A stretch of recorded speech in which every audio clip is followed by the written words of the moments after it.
Le jour de la Pentecôte, 120 disciples, hommes et femmes, furent remplis de l'Esprit de Dieu en leur esprit. Leurs langues sont déliées et ils annoncent eux-mêmes, en tant qu'individualité intelligente, les œuvres merveilleuses de Dieu, selon que l'Esprit les faisait parler, c'est-à-dire les fortifier pour parler. Rien dans ce récit ne nous permet de supposer que les disciples devinrent des automates, des machines à parler, et que l'Esprit lui-même parlait à leur place. Mais leur esprit étant rempli de l'Esprit de Dieu et inspiré par lui, ils eurent une claire vision de ce qu'il fallait dire, en même temps qu'une parfaite liberté d'expression pour raconter les choses merveilleuses de Dieu, selon qu'ils étaient conduits.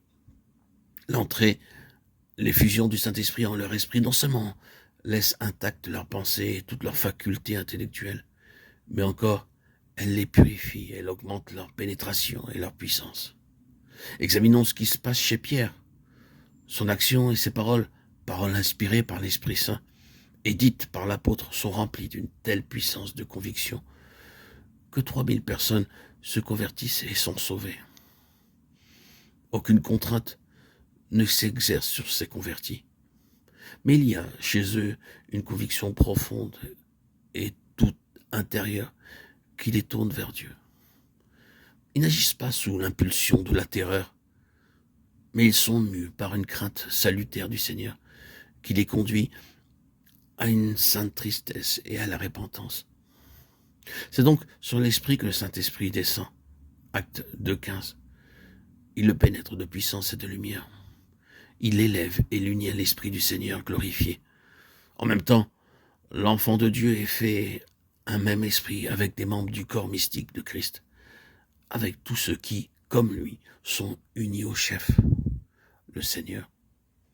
Tous ceux dont l'esprit est affranchi et revêtu s'abreuvent un même esprit, le Saint-Esprit. 1 Corinthiens 12, 13. Celui-ci, d'après la capacité d'esprit de chacun, distribue à tous ses dons pour que tous puissent rendre un témoignage vivant et efficace à la tête ressuscitée. Il donne à chacun, en particulier, ses dons comme il lui plaît. 1 Corinthiens 12, 4, 11. Les termes mêmes qu'emploie l'apôtre Pierre le jour de la Pentecôte nous révèlent un Christ glorifié. Il nous montre le Seigneur dans les demeures célestes. Et c'est là tout l'oppose d'une présence intérieure, d'un Christ qui demeurerait dans l'homme. La façon dont s'exprime l'apôtre a donc, pour nous, chrétiens, une valeur unique, capitale. Elle jette la lumière sur les expériences actuelles des chrétiens de notre époque, lors de la réception de ce baptême. Acte 2, 33, 34. Et après la Pentecôte, c'est encore un Seigneur assis à la droite de Dieu que révèle le Saint-Esprit. Acte 3, 15, 21, 4, 10, 5, 27, 30. Étienne, subissant le martyre, voit le Fils de l'homme assis à la droite de Dieu. Acte 7, 56. Sur la route de Damas, Saül, arrêté par une grande lumière, entend une voix qui vient du ciel et lui dit « Je suis Jésus ».